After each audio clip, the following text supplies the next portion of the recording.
ರಾಜ್ಯದಲ್ಲಿ ಲೋಕಸಭಾ ಚುನಾವಣೆ ನಂತರ ವಿಧಾನಸಭಾ ಚುನಾವಣೆ ಬರುತ್ತದೆ. ಬಸವರಾಜ ಬೊಮ್ಮಾಯಿ ಮುಂಡರಗಿ. ದೇಶದಲ್ಲಿ ಪ್ರಧಾನಿ ನರೇಂದ್ರ ಮೋದಿ ಸುನಾಮಿ ಎದ್ದಿದ್ದು ಹಾವೇರಿ ಗದಗ ಲೋಕಸಭಾ ಕ್ಷೇತ್ರದಲ್ಲಿಯೂ ಕೂಡ ಈ ಬಾರಿ ಮತ್ತೆ ಬಿಜೆಪಿ ಅಭೂತಪೂರ್ವ ಗೆಲುವು ಸಾಧಿಸಲಿದ್ದು ರಾಜ್ಯದ 28 ಕ್ಷೇತ್ರದಲ್ಲಿಯೂ ಎನ್ಡಿಎ ಅಭ್ಯರ್ಥಿಗಳು ಗೆಲ್ಲಲಿದ್ದಾರೆ. ಲೋಕಸಭಾ ಚುನಾವಣೆ ನಂತರ ರಾಜ್ಯದಲ್ಲಿ ಒಂದೇ ವರ್ಷದಲ್ಲಿ ಮತ್ತೆ ವಿಧಾನಸಭಾ ಚುನಾವಣೆ ಬರುತ್ತೆ ಎಂದು ಡಂಬಳ ಗ್ರಾಮದ ತೋಂಟದಾರ್ಯ ಸಭಾಭವನದಲ್ಲಿ ಜರುಗಿದ ಹಾವೇರಿ ಗದಗ ಲೋಕಸಭಾ ಚುನಾವಣಾ ಪ್ರಚಾರವಾಗಿ ಮಾತನಾಡಿದರು. ದೀನ ದಲಿತರು ಹಿಂದುಳಿಯಲು ಕಾಂಗ್ರೆಸ್ ಕಾರಣ. ಏನು ಮಾಡಿದಿರಿ? 65 ವರ್ಷ ಆಡಳಿತ ಮಾಡಿ ಏಕೆ ಅವರನ್ನು ಮೇಲೆತ್ತುವ ಕೆಲಸ ಮಾಡಲಿಲ್ಲ? ಚುನಾವಣೆ ಬಂದಾಗ ಮಾತ್ರ ದೀನ ದಲಿತರು ನೆನಪಾಗುತ್ತಾರೆ. ದೇಶದಲ್ಲಿ ಅರಾಜಕತೆ ಮೂಡಿಸುವ ಕೆಲಸವನ್ನು ಕಾಂಗ್ರೆಸ್ ಮಾಡುತ್ತಿದೆ ಎಂದು ತಿಳಿಸಿದರು.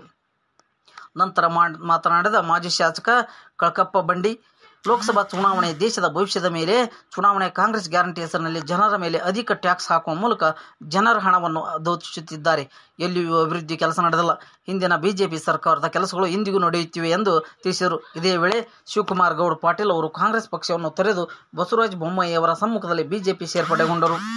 ಈ ಸಂದರ್ಭದಲ್ಲಿ ಜೆಡಿಎಸ್ ಮುಖಂಡ ಬಂಡೆಪ್ಪ ಕಾಶಂಪುರ್, ಕುಷ್ಟಗಿ ಶಾಸಕ ದೊಡ್ಡನಗೌಡ ಪಾಟೀಲ್, ನಿವೃತ್ತ IAS ಅಧಿಕಾರಿ ಸೋಮಶೇಖರ್ MS ಕರಿಗೌಡರ್, ರವಿ ಕರಿಗಾರ್, ಬೀರಪ್ಪ ಬಂಡಿ, ಕರಬಸಪ್ಪ ಹಂಚನಾಳ್, ಬಸವರಾಜ ಸಂಗನಾಳ್, ನಾಗರಾಜ್ ಕಾಟ್ರಳ್ಳಿ, ಮುದ್ಲಿಂಗಪ್ಪ ಕುರ್ಲಳ್ಳಿ, ಶಿವಪ್ಪ ಅಂಕದ್, ಪ್ರಕಾಶ್ ಕೋತಂಬರಿ, ಬಸವರಾಜ ಚೆನ್ನಳ್ಳಿ ಸೇರಿದಂತೆ ಹಲವಾರು ಮುಖಂಡರು ಉಪಸ್ಥಿತರಿದ್ದರು.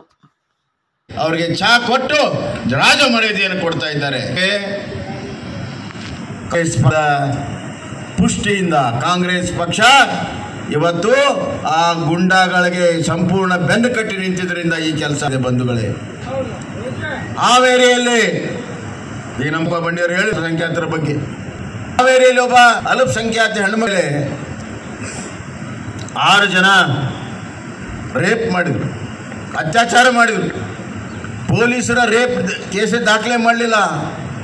ನಾನು ಕೇಳಿದೆ SPಗೆ, ಯಾಕೆ ಮಾಡ್ತಾ ಇಲ್ಲ ಸರ್, ಹಂಗೆ ಕತೆ ಹೇಳಬೇಡ, ಹುಷಾರಾಗಿರು, ನೀನು ನೌಕರಿನ ಕಳಿತೀನಿ ನಾನು ಅಂತ ಹೇಳಿದೆ. ಅದಾದ ಮೇಲೆ ಆ ಹೆಣ್ಮಗಳು ಓಪನ್ ಆಗಿ ಸ್ಟೇಟ್ಮೆಂಟ್ ಕೊಟ್ಟ ಮೇಲೆ ಆಮೇಲೆ ರೇಪ್ ಕೇಸ್ ಹಾಕಿದ್ರು. ಅಲ್ಪಸಂಖ್ಯಾತರ ಬಗ್ಗೆ ಭಾಳ ಮಾತಾಡ್ತಾರೆ, ದಲಿತರ ಬಗ್ಗೆ ಭಾಳ ಮಾತಾಡ್ತಾರೆ.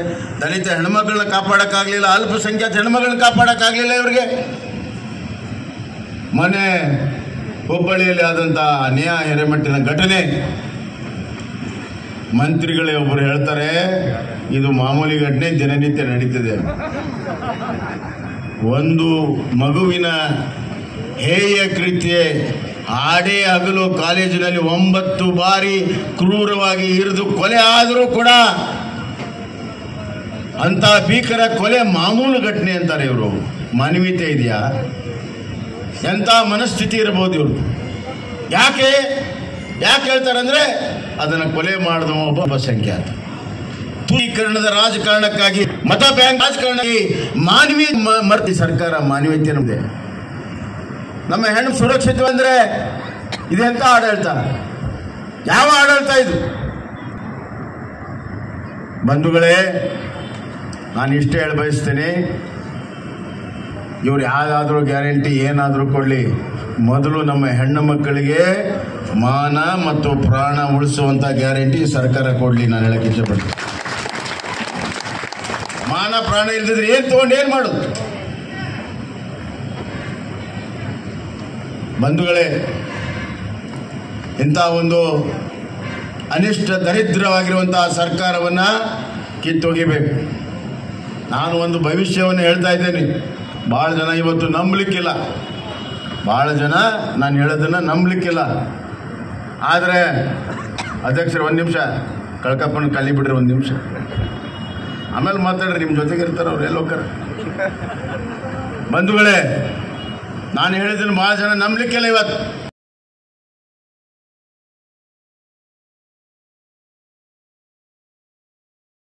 ಚುನಾವಣೆ ಮೋದಿಯವ್ರನ್ನ ಪ್ರಧಾನಮಂತ್ರಿ ಮಾಡಿ ಭಾರತ ಭವ್ಯ ಭವಿಷ್ಯದ ಒಂದು ಕಡೆ 28 ಸೀಟ್ ಬರೋದು ಗ್ಯಾರಂಟಿ. ಅದಾದ ಮೇಲೆ ಒಂದೇ ಒಂದು ವರ್ಷದ ಒಳಗೆ ಮತ್ತೆ ವಿಧಾನಸಭಾ ಚುನಾವಣೆ ಬರ್ತದೆ.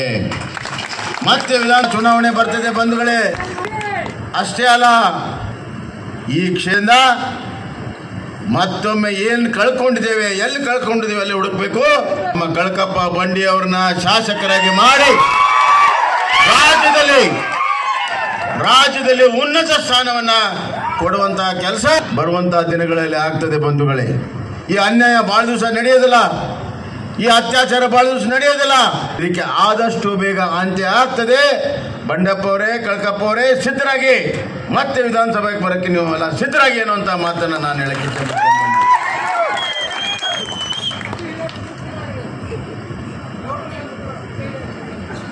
ಇಲ್ಲಿಯ ಶಾಸಕರು ನನ್ನ ಸಾಮರ್ಥ್ಯದ ಬಗ್ಗೆ ಮಾತನಾಡಿದ್ದಾರೆ. ಪಾಪ ಅವ್ರಿಗೆ ಸಾಮರ್ಥ್ಯ ಅಂದರೆ ಏನು ಗೊತ್ತಿಲ್ಲ. ಅವರು ಬಂಧುಗಳೇ, ಈಗ ತಾನೇ ಕಳಕಪ್ಪ ಬಂಡಿಯವರು ಮತ್ತು ನಮ್ಮ ದೊಡ್ಡನಗೌಡರು ಹೇಳಿದ್ರು, ಮೊದಲು ಹುಲಿಗುಡ್ಡ ಏತ್ ನೀರಾವರಿ ಅದು MP ಪ್ರಕಾಶ್ ಅವರು ಕಾಲದಲ್ಲಿ ಪ್ರಾರಂಭ ಆಗಿ ಮುಂದೆ ಸೆಂಟ್ರಲ್ ಅವರು ಏತ್ ನೀರಾವರಿ ಅಂತ ಹೇಳಿ HK ಪಾಟೀಲ್ ಕಾಲದಲ್ಲಿ ಅದನ್ನು ಮರುನಾಮಕರಣ ಆಯ್ತು ನಿಜ. ಆದರೆ ನೀರು ಕೊಡ್ಬೇಕಾ, 6 TMC ಕೊಡ್ಬೇಕಾ, 8 TMC ಕೊಡ್ಬೇಕಾ, ಜಿಜ್ಞಾಸಕ್ಕೆ ಬಿತ್ತು. KC ರೆಡ್ಡಿ ಅಂತ ಒಂದು ಕಮಿಟಿ ಮಾಡಿದರು. ನಮ್ಮೆಲ್ಲರ ಬೇಡಿಕೆ 18 TMC ನೀರು ಕೊಡಬೇಕು ಅಂತ ಈ ಭಾಗದ ಜನರು. ಆದರೆ KC ರೆಡ್ಡಿಯವರು ಹಾವೇರಿ ನ್ಯಾಯ ಮಾಡಿ 12 TMC ನೀರು ಕೊಡಬೇಕು ಅಂತ ಅವತ್ತಿನ ಕಾಂಗ್ರೆಸ್ ಸರ್ಕಾರ ಎಲ್ಲ ಯೋಜನೆಗಳನ್ನು 12 TMCಗೆ ಸಿದ್ಧಪಡಿಸಿದ್ರು. ಯಾವುದೇ ದೊಡ್ಡ ಕಾರ್ಯಕ್ರಮ ನಡೀಲಿಲ್ಲ, ಪುನರ್ವಸ ಕೆಲಸಗಳು ನಡೆದಿರಲಿಲ್ಲ, ರೆಸ್ಟ್ ಗೇಟ್ ಸುದ್ದ ಹಾಕಿರಲಿಲ್ಲ. ನಾನು ನೀರಾವರಿ ಸಚಿವನಾದ ಮೇಲೆ ಈ ಭಾಗ ತಾಯಿಗೆ ಸೇರಿಸಬೇಕು ಅಂತ ಸಂಕಲ್ಪ ಮಾಡಿದ್ದೆ. ಈ ಭಾಗದಲ್ಲಿ ಪಾದಯಾತ್ರೆ ಆಮೇಲೆ ನಾನು ಒಂದು ತೀರ್ಮಾನ ಮಾಡಿದೆ.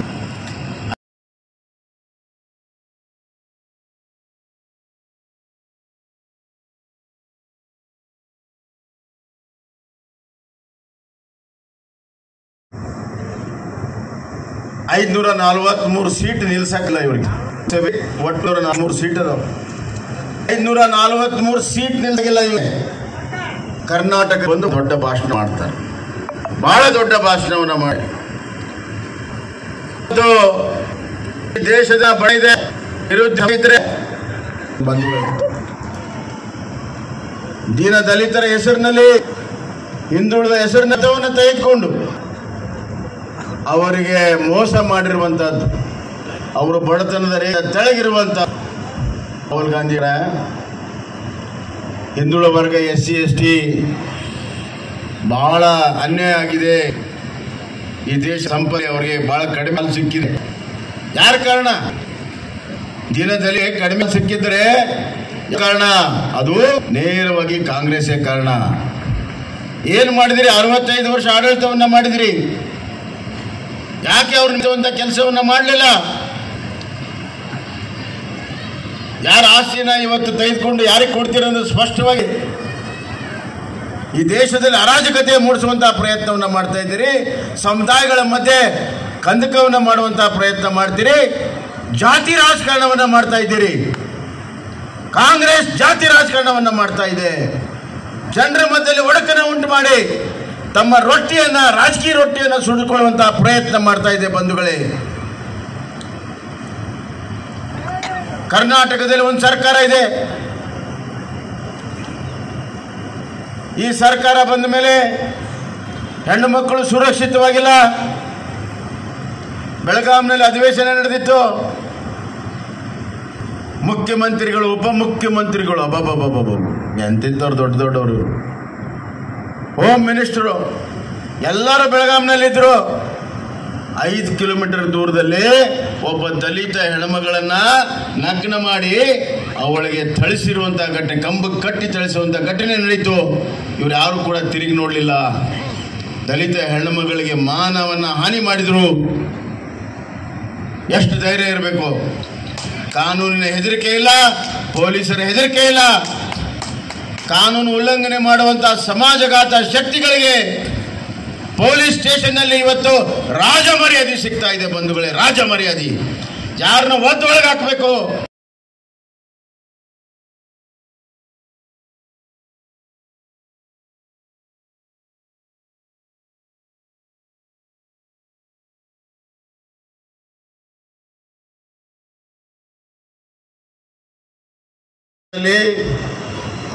ಎಲ್ಲಿ ಹೋದಲ್ಲಿ ಕೂಡ ಇದೇ ಥರದ ಜನರ ಒಂದು ಬೆಂಬಲ, ಸ್ವಾಗತ, ಕುರುಪು, ಹುಮ್ಮಸ್ಸು ನೋಡಿದಾಗ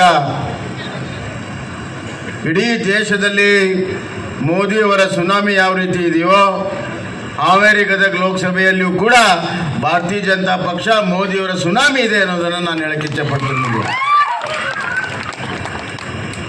ಬಂಧುಗಳೇ, ಇದು ದೇಶದ ಭವಿಷ್ಯವನ್ನು ತೀರ್ಮಾನ ಮಾಡುವಂಥ ಚುನಾವಣೆ ತಮಗೆಲ್ಲ ಗೊತ್ತಿದೆ. ದೇಶದ ಭವಿಷ್ಯ ಯಾರ ಕೈಗೆ ಕೊಟ್ಟರೆ ಸುರಕ್ಷಿತವಾಗಿದೆ ಅನ್ನೋದು ಕೂಡ ತಮಗೆ ಗೊತ್ತಿದೆ. ಭಯೋತ್ಪಾದ ಮುಕ್ತ ಭಾರತವನ್ನು ಮಾಡಿದಂಥ ನಾಯಕರಾದಂಥ ನರೇಂದ್ರ ಮೋದಿಜಿಯವರಿದ್ದಾರೆ. ಇನ್ನೊಂದು ಕಡೆ ಅವ್ರ ವಿರುದ್ಧ ಯಾರಿದ್ದಾರೆ? ಯಾವ ಹೆಸರು ಇಲ್ಲ. ಕಾಂಗ್ರೆಸ್ ಪಕ್ಷದವ್ರು ಹೇಳ್ತಾರ ರಾಹುಲ್ ಗಾಂಧಿ ಪ್ರಧಾನಮಂತ್ರಿ ಕ್ಯಾಂಡಿಡೇಟ್ ತಯಾರಿದ್ದಾರ, ಸಿದ್ದರಾಮಯ್ಯ ಅವ್ರು ತಯಾರ, ಖರ್ಗೆ ಅವ್ರು ತಯಾರಿದ್ದಾರ.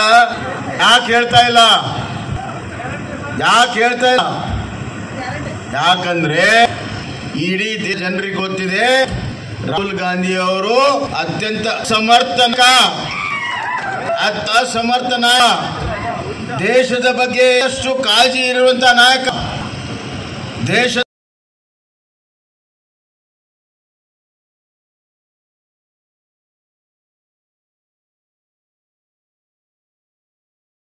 ತಂದು ಕೊಡ್ತಿದ್ದಿಲ್ಲ. ಬಂಡೆಪ್ಪ ಕಾಶಂಪುರ ಅವ್ರ ಹೊಲ, ದೊಡ್ಡಗೌಡ್ರು ಹೊಲ ಮಾರಿ, ನಾನು ಹೊಲ ಮಾರಿ ರೊಕ್ಕ ತಂದು ಕೊಡ್ತಿದ್ದಿಲ್ಲ. ಈಗೂ ಸಿದ್ದರಾಮಯ್ಯ DKC ತಮ್ಮ ಮನೆದು ದುಡ್ಡು ತಂದು ಕೊಡ್ತಾ ಇಲ್ಲ. ನಿಮ್ಮ ಮ್ಯಾಗ ಎಲ್ಲರಿಗೂ ಟ್ಯಾಕ್ಸ್ ಹಾಕ್ಯಾರ. ನಿಮ್ದು ಹೊಲದ ಉತ್ತಾರ ತೆಗಿಯಕ್ಕೆ ಹತ್ತಿತ್ತು, ಈಗ ಇದಾಗೈತಿ, 100 ಆಗೈತಿ.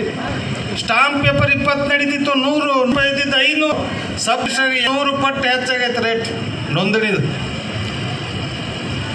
ಸರಿ, ಸಣ್ಣ ಮಧ್ಯಮದವ್ರು ಕುಡಿಬೇಕಾದಂಥ ಸಾರಾಯಿ 50, 60, 100 ರೂಪಾಯಿ ಹೆಚ್ಚು ಮಾಡಿದ್ರು. ಎಲ್ಲದಕ್ಕೂ ತೆರಿಗೆ ಹಾಕಿದ್ರು. ದುಡ್ಡು ತಗೊಂಬ 2,000 ರೂಪಾಯಿ ಇದ್ದೀನಿ. ಏನು 2,000 ರೂಪಾಯಿ ಹಿರಿಯರಿಗೆ. ಕಾಕಾ ಸಾಹೇಬ, ಮಾದೇವಪ್ಪ, ನಿನಗೂ ಕರೆಂಟ್ ಫ್ರೀ, ನಿನಗೂ ಫ್ರೀ. ಯಾರ್ದು? ನೀವು ರೈತರು ಒಂದು ಪಂಪ್ ಸೆಟ್ ಹಾಕ್ರಿ. ಯಡಿಯೂರಪ್ಪ ಬೊಮ್ಮಾಯಿ ಅವರು ಇದ್ದಾಗ, ಮುಖ್ಯಮಂತ್ರಿ ಇದ್ದಾಗ ಅಕ್ರಮ ಸಕ್ರಮದಲ್ಲಿ 10,000 ರೂಪಾಯಿ ತುಂಬಿದ್ರೆ ನಿಮ್ಗೆ ಕರೆಂಟ್ ಕೊಡ್ತಿದ್ರು. ನಾನು ಮೊನ್ನೆ ಒಂದು ಬೋರ್ ಹಾಕಿದೆ, ನನಗೆ ಅಕ್ರಮ ಸಕ್ರಮ ಕೊಡು ಅಂತ ಹೇಳಿದ್ರೆ ಇಲ್ಲ, ಸ್ಕೀಮ್ ಹೋಗ್ಬಿಟ್ಟೈತೆ ಸರ್ ಅದು ಅಂತ ಹೇಳಿದವ ಇಂಜಿನಿಯರ್. ಮತ್ತು ಈಗ ಹಂಗಾಗ ನನ್ಗೆ ಕರೆಂಟ್ ಬೇಕಲ್ಲ ಅಂತ ಕೇಳಿದೆ. ಸರ್ ಅಷ್ಟು ನೀವೇ ಲೈನ್ ಇಳಿಸು, ಎಷ್ಟಾಗುತ್ತೆ ಕೇಳಿದ್ರೆ ಸುಮಾರು 4ರಿಂದ 5 ಲಕ್ಷ ಆಗುತ್ತಂದ. ನಾನು ಬೋರಿಗೆ 1.5 ಲಕ್ಷ ಖರ್ಚು ಮಾಡಿ ಅಲ್ಲೇ ಕೈ ಬಿಟ್ಟು ನಾನು, ಯಾಕಂದ್ರೆ ಅದ್ರ ಬೆಳೆ ತೆಗೆದು ಅಷ್ಟೇ ಐತೆ. ನಾನು ನಿಮಗಾಗತ್ತಾ ಅದು 5 ಲಕ್ಷ ರೂಪಾಯಿ ಕೊಟ್ಟು ಆಗತ್ತಾ?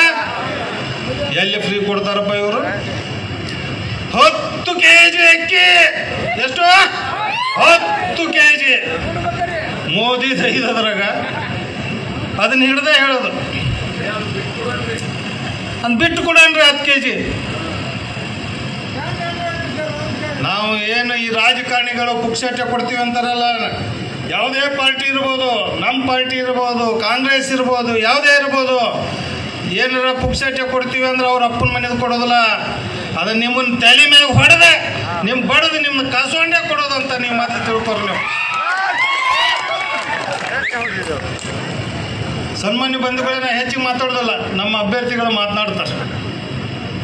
ನಾ ಇನ್ನೆರಡು ಲಾಸ್ಟ್ ಆಗಿ ನಮ್ಮ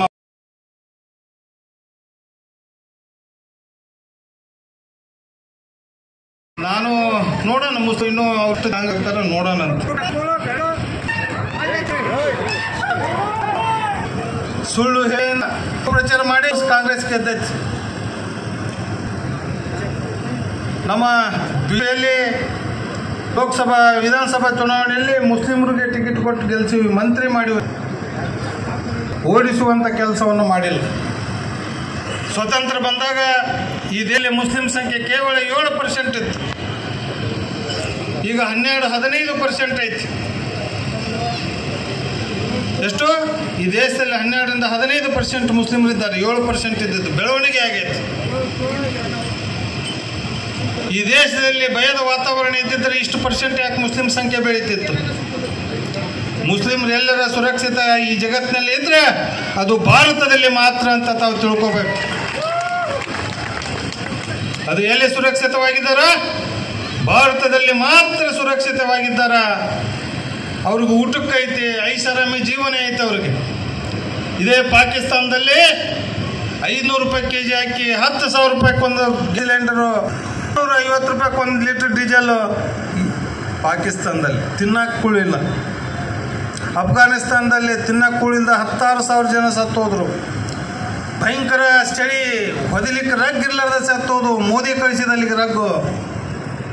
ಶ್ರೀಲಂಕಾದಾಗ ಊಟ ಇದ್ದಿದ್ದಲ್ಲ, ಅಲ್ಲಿ ಅಕ್ಕಿ ಕಳಿಸಿದ ಮೋದಿ. ಕೊರೋನಾ ಬಂದಾಗ ಲಸಿಕೆಯನ್ನು ಕಂಡುಹಿಡಿದ್ರು. ಇಡೀ ಎಲ್ಲ ಬಡ ರಾಷ್ಟ್ರಗಳಿಗೆ ಉಚಿತವಾಗಿ ಲಸಿಕೆಗಳನ್ನು ಕೊಟ್ಟರು.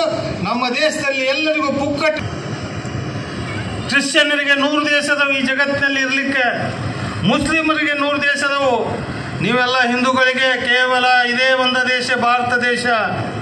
ಈ ಭಾರತ ಬಿಟ್ಟರೆ ನಿಮಗೆ ಎಲ್ಲಿ ಗತಿ ಇಲ್ಲ. ನಾವು ಇಲ್ಲೇ ಹುಟ್ಟಿ, ನಾವು ಇಲ್ಲೇ ಬೆಳೆದು, ಇಲ್ಲೇ ನಾವು ಎಲ್ಲವನ್ನು ಮುಗಿಸ್ಬೇಕಾಗತ್ತಾ? ನಮಗೆ ಬೇರೆ ದೇಶ ಇಲ್ಲ.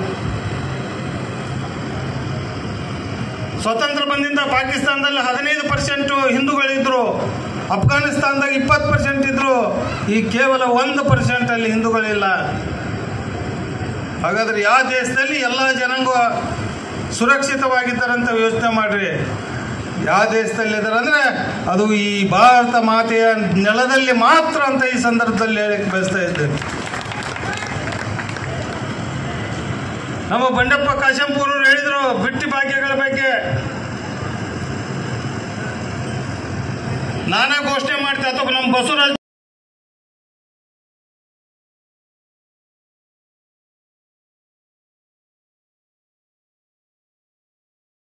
ಹುಬ್ಬಳ್ಳಿಯಲ್ಲಿ ಭಾರತೀಯ ಜನತಾ ಪಕ್ಷದ ಚುನಾವಣೆ ಪ್ರಚಾರ ಬೃಹತ್ ಪ್ರಮಾಣದಲ್ಲಿ ಇವತ್ತು ಮಹಿಳೆಯರು ಮತ್ತು ನನ್ನ ಅಣ್ಣ ತಮ್ಮರು ಸೇರಿದ್ದು ಭಾಳ ಸಂತೋಷಕರ ಸಂಗತಿ ಅಂತ ಕೂಡ ನಾನು ಈ ಸಂದರ್ಭದಲ್ಲಿ ಹೇಳ್ತಾ ಇದ್ದೇನೆ. ಇವತ್ತು ನನ್ನನ್ನು ಈ ಕ್ಷೇತ್ರದಲ್ಲಿ 2 ಬಾರಿ ಶಾಸಕ, ಹಳೆ ರೋಣ ಕ್ಷೇತ್ರದಲ್ಲಿ 1 ಬಾರಿ, ಒಟ್ಟು 3 ಬಾರಿ ಶಾಸಕನಾಗಂತ ಆಶೀರ್ವಾದ ತಾವೆಲ್ಲ ಮಾಡಿದ್ದೀರಿ. ಅದು ನನಗೆ ಸದಾ ನೆನಪಿರುತ್ತೆ. ಇವತ್ತು ಕಳೆದ ಸಭಾ ಚುನಾವಣೆಯಲ್ಲಿ ಸೋಲು ಇಡೀ ರಾಜ್ಯದಲ್ಲಿ ಹಲವಾರು ಪಕ್ಷದ ತಪ್ಪಿನಿಂದ, ನಮ್ಮ ಸರ್ಕಾರದ ತಪ್ಪಿನಿಂದ ಸೋತಿವು ಹೊರತಾಗಿ ಅದು ನಿಮ್ಮಿಂದ ಅಲ್ಲ ಅಂತ ಕೂಡ ನಾನು ಈ ಸಂದರ್ಭದಲ್ಲಿ ಸ್ಪಷ್ಟಪಡಿಸಲಿಕ್ಕೆ ಬಯಸ್ತಾ ಇದ್ದೀನಿ. ಆದರೆ ನಾವು ಸೋತಿರ್ಬೋದು, ಆದರೆ ಈ ಚುನಾವಣೆಯನ್ನು ನಾವು ಸೋಲ್ಬಾರ್ದು. ಈ ಚುನಾವಣೆ ಇದು ದೇಶದ ಭವಿಷ್ಯದ ಚುನಾವಣೆ. ಈ ಚುನಾವಣೆ ಈ ದೇಶದ ಭವಿಷ್ಯದ ಚುನಾವಣೆ.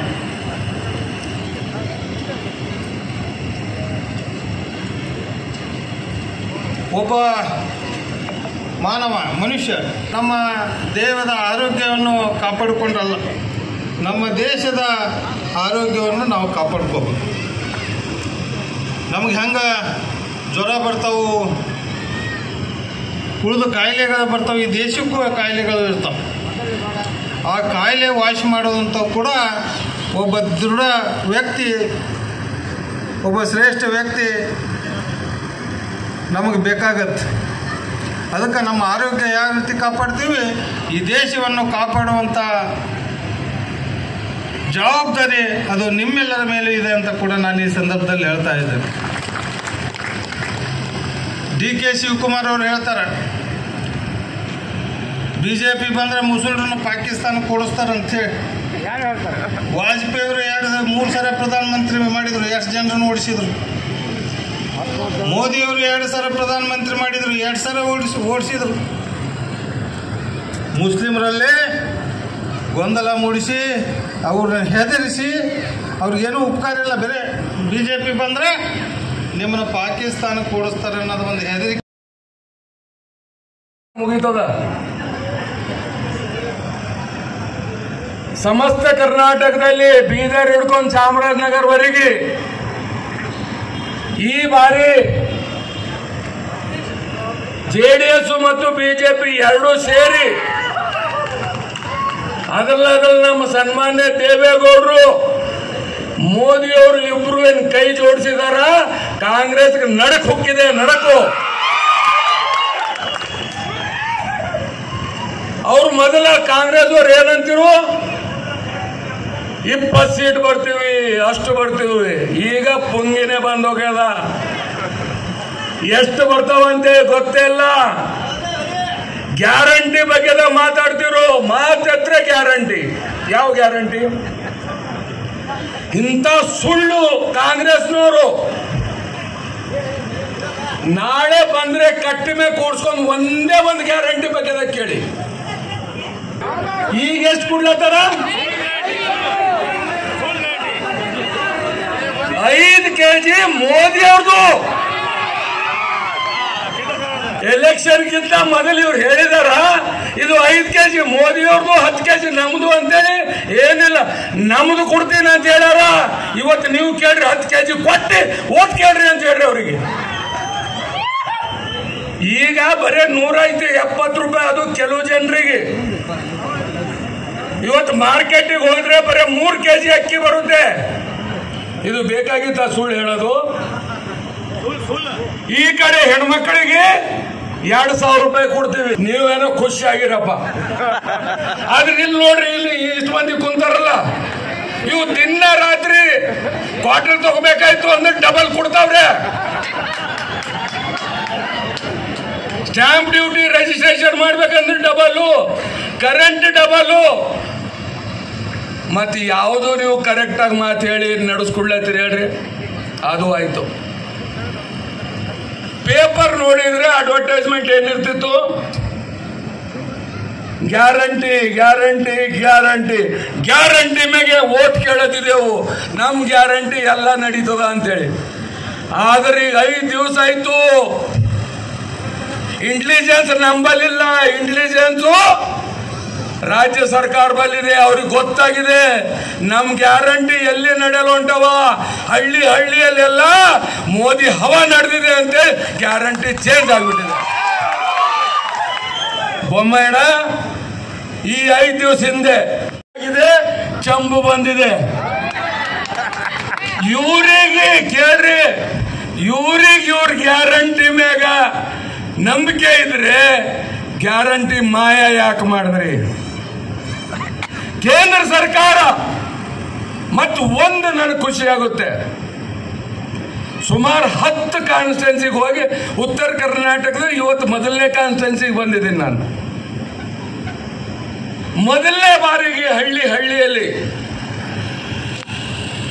ಮೊದಲನೇ ಬಾರಿಗೆ ದೇಶ ಬಗ್ಗೆದಾಗ, ದೇಶದ ನಾಯಕ ಬಗ್ಗೆದಾಗ ಚರ್ಚೆ ಆಗ್ತಾ ಇರೋದು ಇದು ಮೊದಲನೇ ಬಾರಿಗೆ ಅಂತ ಹೇಳ್ತೀನಿ. ಅದರಲ್ಲಿ ಇವತ್ತ ಇವ್ರು ಚಂಬು ಕೊಟ್ಟು ಏನ್ ತೋರಿಸ್ತಾ ಇದಾರ? ಮೋದಿಯವ್ರು ನಮಗೆ ಅನ್ಯಾಯ ಮಾಡ್ತಾ, ಯಾವುದ್ರಾಗ ಅನ್ಯಾಯ ಮಾಡ್ತಾ ಇದಾರೆ ಹೇಳ್ರಿ? ಬರಗಾಲ ಬಗ್ಗೆ ನಮಗೆ ದುಡ್ಡು ಕೊಡ್ಲಿಲ್ಲ ಅಂತಾರ. ಬೊಮ್ಮಾಯಣ್ಣ ಮುಖ್ಯಮಂತ್ರಿಯಾಗಿ ಸಾಕಷ್ಟು ಅನುಭವಿ ಆಗಿ ಒಳ್ಳೆ ಕೆಲಸ ಮಾಡಿ ಬಂದು ಕುಂತವ್ರೆ. ಯಾವುದೇ ರಾಜ್ಯದ ಒಂದು ಪ್ರಸ್ತಾವನೆ ಹೋಗುತ್ತೆ, ಅದಕ್ಕೆ ನ್ಯಾಯಬದ್ಧವಾಗಿ ಕೇಂದ್ರ ಸರ್ಕಾರದಿಂದ ಎಷ್ಟು ಕೊಡಬೇಕು ಅಷ್ಟೇ ಕೊಡ್ತಾರ. ಆದ್ರೆ ನಾ ಕೇಳಕ್ ಬಯಸ್ತೀನಿ ಸನ್ಮಾನ್ಯ ಮುಖ್ಯಮಂತ್ರಿಗಳಿಗೆ, ಈ ರಾಜ್ಯದ 7 ಕೋಟಿ ಜನ ನಿಮಗೆ ಕುರ್ಸಿ ಮೇಲೆ ಕೂಡಿಸಿದಾರ. ರೈತರು ಸಂಕಷ್ಟದಲ್ಲಿದ್ದಾರ, ಬರಗಾಲದಲ್ಲಿದ್ದಾರ. ಇನ್ನು 1 ತಿಂಗಳಾಗಿದ್ರೆ ಮಳೆ ಬಿದ್ದರ ಉಳುಮೆ ಮಾಡಬೇಕು, ಬೀಜ ತರಬೇಕು, ನೇಗಿಲು ಹೊಡಬೇಕು, ಎಲ್ಲ ಮಾಡಿ ರೊಕ್ಕ ಎಲ್ಲವ ದುಡ್ಡವನ. ನೀವೇನ್ ಮಾಡತ್ತೀರಿ? ರಾಜ್ಯ ಸರ್ಕಾರದಿಂದ ಬಕ್ಕಸ್ನಿಂದ 18,000 ಕೋಟಿ ಕೊಟ್ಟಿ ನೀವು ಕೈ ತೋರಿಸಿದ್ರೆ ನಿಜಕ್ಕೂ ನೀವು ಸಮರ್ಥ ನಾಯಕರು, ರೈತರ ಪರವಾಗಿದ್ದೀರಿ ಅಂತ ಹೇಳ್ತಿದ್ರಿ ನಾವು. ಆದ್ರೆ ಆ ಕೆಲಸ ಮಾಡಲಿಲ್ಲ.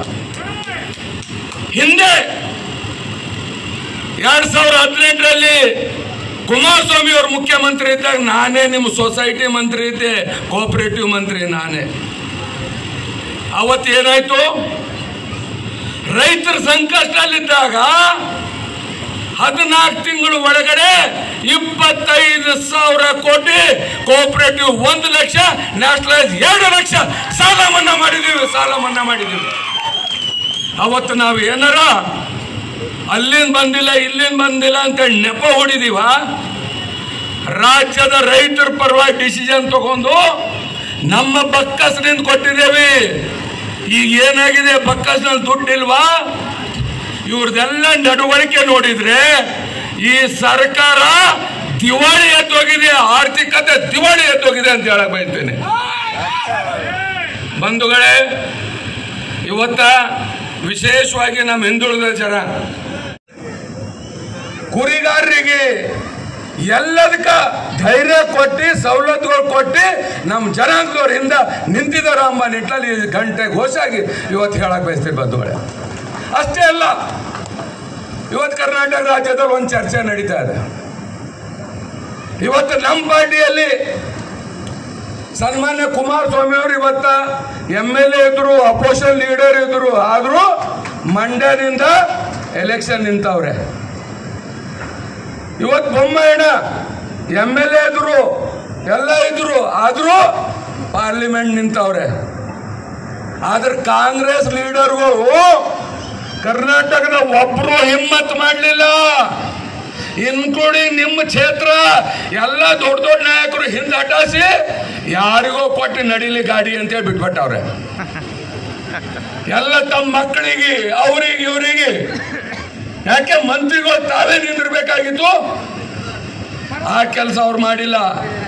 ಆದರೆ ಇವತ್ತು ಕುಮಾರಸ್ವಾಮಿ ಅವರು, ಬೊಮ್ಮಾಯಿಯವರು ಇವರೆಲ್ಲ ತಮ್ಮ ಸೀಟಿ ಲೆಕ್ಕ ಹಾಕಿಲ್ಲ, ಜನರ ಮಧ್ಯದಲ್ಲಿ ಬಂದು ಮತ್ತೆ ಗೆದ್ದಿ ಕರ್ನಾಟಕ ಬಗ್ಗೆದಾಗ, ದೇಶ ಬಗ್ಗೆದಾಗ ಮೋದಿಯವ್ರ ಜೊತೆ ನಿಂತು ಕೆಲಸ ಮಾಡೋಣ ಅಂತೇಳಿ ನಿರ್ಣಯ ತಗೊಂಡಿದ್ದಾರೆ ಇವರು.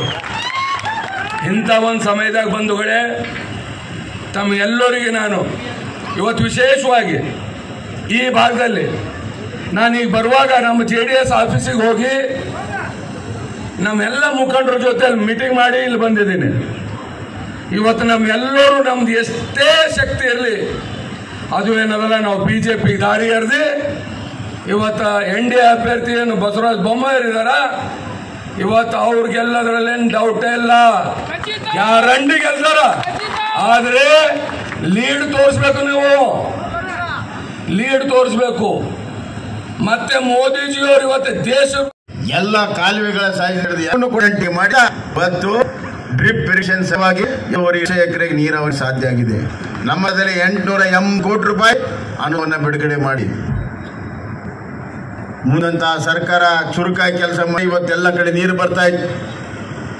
ಇವತ್ತು ಕೆನಲ್ ಮುಖಾಂತರ ಅಂಬಳಕೆರೆಗೆ ನೀರು ಬಂದಿದ್ರೆ ಅದು ಸಿಂಗ್ಟಾಲೂರಿನ ಏತ್ ನೀರಾವರಿ. ನಮ್ಮ ಕಾಲದಲ್ಲಿ ನಾವು ಗದಗ ಕಾಲುವೆ ಕೊಪ್ಪಳ ಮಾಡಿದ ಕಾರಣದಿಂದ ಈ ಭಾಗದಲ್ಲಿ ಎಲ್ಲ ಕಡೆ ತುಂಬಿದೆ. ನಮ್ಮ ಕೆರೆಯೂ ಕೂಡ ಇದೆ. ಕೆರೆ ನೀರು ತುಂಬಿಸೋದಕ್ಕೆ ನಮ್ಮ ಸಾಮರ್ಥ್ಯ ಏನನ್ನೋದು ನಮ್ಮ ಕೆಲ ಮಾತಾಡ್ತೇವೆ, ನಾವು ಕೆಲಸಗಳು ಮಾತಾಡೋ ಬಾಯಿ ಮಾತಿನಿಂದ ಸತ್ಯ ಅಲ್ಲ. ನಾನು ಮಾತನ್ನ ಹೇಳಕ್ಕೆ ಇಚ್ಛೆ ಪಡ್ತೀನಿ. ಮಲಬಾ ಯೋಜನೆ ಇಷ್ಟು ವರ್ಷ ಕೂಡ ರೋಣ ತಾಲೂಕಿಗೆ ಬಂದಿಲ್ಲ. ಅಲ್ಲಿ ಬಹಳಷ್ಟು ಅಡಚಣೆ ಉಂಟು ಮಾಡಿದ್ರು. ನಾನು ಮುಖ್ಯಮಂತ್ರಿ ಆದಮೇಲೆ ಅವೆಲ್ಲವನ್ನು ಕೂಡ ಅಕ್ವಿಡೇಟ್ ಎಲ್ಲ ಮಾಡಿ ಆ ಭಾಗದಿಂದ ಈ ಕಡೆ ನೀರು ಹರಿಯೋದಕ್ಕೆ ಎಲ್ಲ ಕ್ರಮಗಳನ್ನು ತೆಗೆದುಕೊಂಡಿದ್ದೇನೆ.